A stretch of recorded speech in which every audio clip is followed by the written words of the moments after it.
तो आखिरकार फैसला हो ही चुका है कि आखिरकार जिस चैलेंज को ईशान ने किया था, जी हाँ, ईशान ने जो चैलेंज किया था उसमें आखिरकार कौन विनर साबित हो चुका है। जैसे कि हम लोगों ने देखा कि ईशान ने चैलेंज किया है सभी को और उसी दौरान होने वाला है एग्ज़ाम। तो फिर क्या था, फिर बच्चों जो नाराज़ी हो रहे थे उन्हें राज़ी कर देती है सभी और फिर से मीटिंग बैठ जाती है। जी हाँ, जहाँ पर यशवंतराव भोसले का कहना होता है कि बच्चों की बात नहीं सुनी जाएगी, सारी बात पेरेंट्स की सुनी जाएगी, जिस पर ईशान कहता है कि सारी बात बच्चों को लेकर है, स्टूडेंट्स को लेकर है, तो स्टूडेंट्स की ही बात माननी चाहिए। जहाँ की राव साहब का कहना होता है कि वो एग्ज़ाम नहीं देनी चाहिए, तो वहीं पर ईशान स्टूडेंट की बात मानते हुए एग्ज़ाम लेने के लिए तैयार हो जाता है। तो फिर क्या हो जाता है, फिर से राव साहब अपनी एक चाल चला देते हैं। जी हाँ, राव साहब एग्ज़ाम के लिए ईशान के कहने पर मान तो जाते हैं, पर क्या वो इतनी आसानी से हार मानने वालों में से थोड़ी है। उन्होंने अपने ही स्टूडेंट्स के लिए कर देते हैं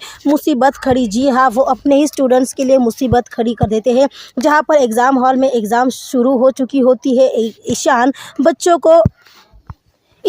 को क्वेश्चन पेपर बांट रहा होता है, ये कहते हुए कि थोड़ी ही देर में उन्हें आंसर शीट मिल जाएगी। जी हाँ, तो वही राव साहेब और निशिकांत में हो रही है खुसफुस कानाफूसी। जी हाँ, जिसे देखने के बाद चिन्मय को डाउट होता है कि कहीं ना कहीं इन दोनों के बीच में कोई ना कोई खिचड़ी पक रही है, पर वो इस बार कुछ भी गलत नहीं होने देता। तो वही सभी गेट पर इंतजार कर रही होती है कि सब कुछ सही से हो जाए। जी हाँ, सभी इंतजार कर रही होती है कि सब कुछ सही से हो जाए। तो वही पेपर स्टार्ट हो जाता है। जी हाँ, एग्जाम स्टार्ट हो जाती है और गेस व्हाट, एग्जाम स्टार्ट होते ही चली जाती है लाइट और ऊपर से इतनी ज़्यादा गर्मी। फिर क्या था, सारी चीज़ें कंट्रोल में करने की कोशिश करता है ईशान। वो तुरंत से अपने वॉचमैन को, पियून को आवाज़ देकर कहता है कि वो जाकर तुरंत से चेक करे कि लाइट का आखिरकार प्रॉब्लम क्या हो गया है। फिर क्या था, शंभू नाम का जो पियून है वो जाकर चेक करता कि लाइट में कहीं भी कोई भी दिक्कत नहीं। तो कहीं ना कहीं चिन्मय को पूरा शक होता है राव साहेब पर और निशिकांत पर। जी हाँ, निशिकांत पर राव साहेब पर शक होता है। वैसे ये सोची समझी साजिश तो उन दोनों की ही थी, पर ईशान पूरी कोशिश करता है। तो साथ ही राव साहेब भी ऐसे जताते हैं कि उन्हें भी बहुत ज़्यादा फिक्र हो रही है। फिर क्या था,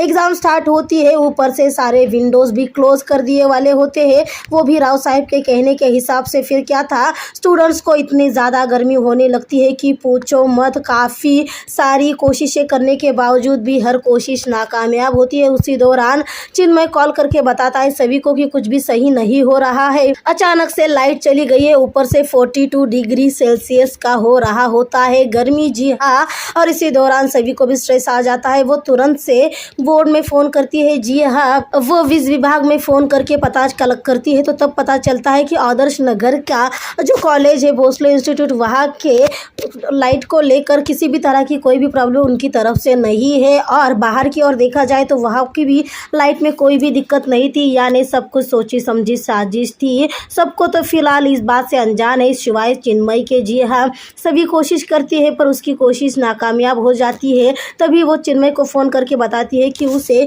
एक आइडिया ये है, क्या वो उसकी हेल्प करेगा। तब चिन्मय कहता है कि वो तुरंत उसकी मदद करने के लिए तैयार है। फिर क्या था, सभी तुरंत से इंटर होने लगती है भोसले इंस्टीट्यूट में, पर उसे परमिशन नहीं दी जाती। जहाँ पर वो फ़ोन करने को कहती है वॉचमैन को ये कहने के लिए कि चिन्मय सर को चाय चाहिए थी। जी हाँ, फिर क्या था, चिन्मय की परमिशन मिलते ही सभी इंटर हो जाती है कॉलेज के अंदर। और जैसे इंटर होती है वैसे ही वो अपना धमाका स्टार्ट करती है। जी हाँ, वो साउंड्स लगाकर बाहर से बिजली लेकर बाहर साउंड मंगाकर वो स्टूडेंट से प्रैक्टिस करवाती है। जी हाँ, कल्चरल डिपार्टमेंट का चिन्मय होने की वजह से वो तुरंत से चिन्मय का सहारा लेते हुए डांस प्रैक्टिस शुरू कर देती है बच्चों की, जिसे सुनने के बाद जो स्टूडेंट गर्मी से काफ़ी परेशान हो रहे थे वो गाने की आवाज़ से डिस्ट्रैक्ट होकर वो अपना पेपर अच्छे से लिखने लगते हैं। जी हाँ, अपने परेशानी से डिस्ट्रैक्ट होकर बच्चे अपनी पेपर अच्छे से देने लगते हैं, पर इस बात से भी दिक्कत होने लगती है राव साहब को। तभी तो वो निशिकांत को भेजते हैं कि जाकर देखो आखिरकार हो क्या रहा है। ऊपर से गर्मी की वजह से ईशान ने विंडोज़ भी खुलवा दी थी। वैसे तो राव साहब ने पूरी कोशिश की थी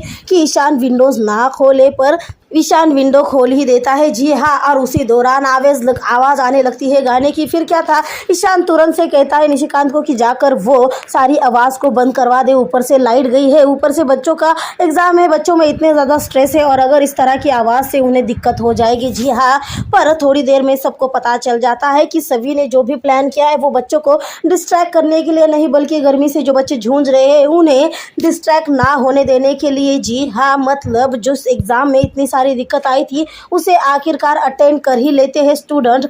और बारी आ जाती है रिजल्ट्स को लेकर। जी हाँ, रिजल्ट्स को लेकर बारी आती है और जैसे बारी आती है हो जाता है सबसे बड़ा धमाका, ये कहते हुए कि सभी अपना चैलेंज हार गई है। जी हाँ, सभी अपना चैलेंज हार चुकी है, क्योंकि जिन बच्चों ने 75 लाने की बात की थी उन बच्चों ने 60% भी अपना पेपर नहीं लिखा था। फिर क्या था, राव साहेब अपनी बाजू थोड़ी छोड़ने वाले थे। उन्होंने पूरी कोशिश की सभी को बेइज्जत करने की, पर सभी चुप थोड़ी ना बैठने वाली थी। सभी ने भी करारा जवाब दिया है, ये कहते हुए कि बच्चों ने इतनी गर्मी में एग्ज़ाम दिए है, कम से कम उनके बारे में तो राव साहेब को सोचना चाहिए। और वो किससे लड़ रहे हैं, मतलब कि जिनके बारे में वो बात कर रहे हैं वो उन्हीं के स्टूडेंट है और उन्हीं को स्टूडेंट को प्यादों की तरह यूज़ कर रहे हैं। और वैसे कहा जाए तो ऐन वक्त और बाहर सबकी बिजली होने के बावजूद उसी वक्त जिस दिन पेपर था उसी वक्त क्यों लाइट गई और क्यों इन्वर्टर भी खराब हो गया। जी हाँ, बिजली को लेकर जो भी बैकअप तैयार रहते हैं वो अचानक से उसी दिन खराब क्यों हो गए। फिर क्या था, जब सभी ने उंगली उठा ही दी थी राव साहब तो ईशान थोड़ी चुप बैठने वाला था।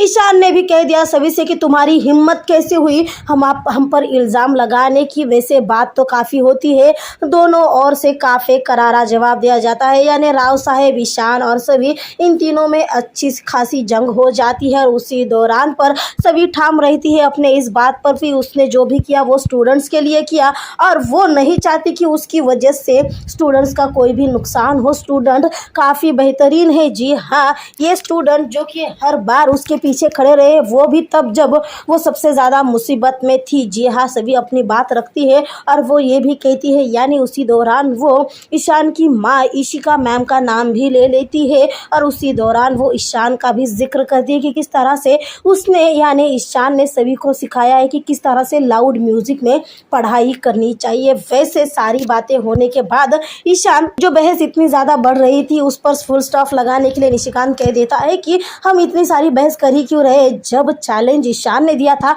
तो ईशान ही फैसला करेगा कि आखिरकार करना क्या है। और जब ईशान पे फैसला छोड़ा जाता है तब ईशान अपना फैसला सुनाता है कि आखिरकार ये चैलेंज जीता कौन है। जी हाँ, ईशान अपनी बाजी दे देता है सभी के हाथों में, ये कहते हुए कि 60% एग्ज़ाम छोड़ने के बावजूद भी, मतलब लिखने के बावजूद भी, अगर विनर कोई है तो वो है सभी, क्योंकि सभी के स्टूडेंट ने इतने बेहतर तरीके से एग्ज़ाम प्रिपेयर किया था कि पूछो मत। उन्होंने जो लिखे थे आंसर वो आउट ऑफ बॉक्स थे। जी हाँ, उन आंसर्स को देखकर साफ साफ लग रहा था कि उन्होंने रट्टा मार कर नहीं किए हैं, बल्कि उन्होंने सोच समझकर काफ़ी ट्रिकी पद्धति से, ट्रिकी स्टाइल से उन एग्ज़ाम के क्वेश्चन को सॉल्व किया है। जी हाँ, और इसीलिए उनकी दाद देनी चाहिए। अगर ये स्टूडेंट हमारे कॉलेज में कंटिन्यूसली रहते हैं और इनकी पढ़ाई इसी तरह से रहती है तो यकीनन ये स्टूडेंट आगे चल के भोसले इंस्टीट्यूट का नाम काफ़ी ब्राइट करेंगे, यही कहा है ईशान ने। और फिर क्या था,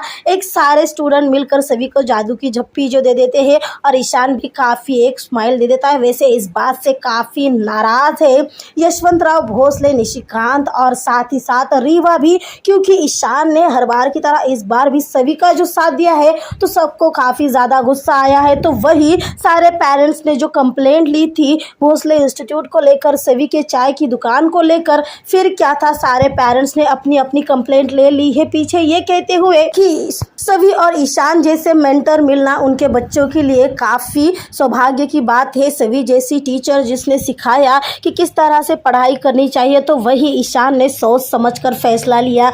जी हाँ, सारे पेरेंट्स ने जो भी कंप्लेंट ली थी वो उन्होंने वापस ले ली है। जी हाँ, मतलब सभी हार कर भी जीत गई है ओनली बिकॉज ऑफ ईशान। कहने के लिए तो हम लोग यूँ भी कह सकते हैं कि ईशान ने अपनी जीत सभी के नाम कर दी है। ईशान चाहे तो उस जीत को लेकर सभी को नीचा दिखाने की कोशिश कर सकता था, पर नहीं, ईशान हमेशा से सच्चाई के साथ खड़ा रहता है। वैसे चिन्मय की बात करें यहाँ पर तो चिन्मय को लगा था कि हर बार की तरह ईशान इस बार भी राव साहब के आवाज़ के खिलाफ नहीं जाएगा, राव साहब के फैसले के खिलाफ नहीं जाएगा। पर जैसे ही ईशान ने अपना फैसला सुनाया, चिन्मय के चेहरे पर भी हंसी आ जाती है। जी हाँ, चिन्मय को भी काफ़ी प्राउड फील होता है ईशान के इस फैसले पर। रीवा का क्या, जो काफ़ी नाराज़ हो चुकी है ईशान से, ये तो आगे ही पता चलेगा कि आखिरकार रीवा ईशान से कहती क्या है, वो ईशान को क्या कुछ सुनाती है। तो वही फिलहाल अगर देखा जाए तो नया प्रोमो आउट हो चुका है गुम है किसी के प्यार का सीरियल का, जो कि काफ़ी दमदार और काफ़ी इंटरेस्टिंग है, जहां पर ईशान और सभी करने वाली है मंदिर। जी हाँ, जहां पर हम लोगों को दिखाया जाने वाला है कि किस तरह से सभी को गोद में उठाकर ईशान चढ़ने वाला है 250 सीढ़ियाँ। वैसे किस लिए चढ़ने वाला है ये तो आगे चलकर ही पता चलेगा। तब तक देखते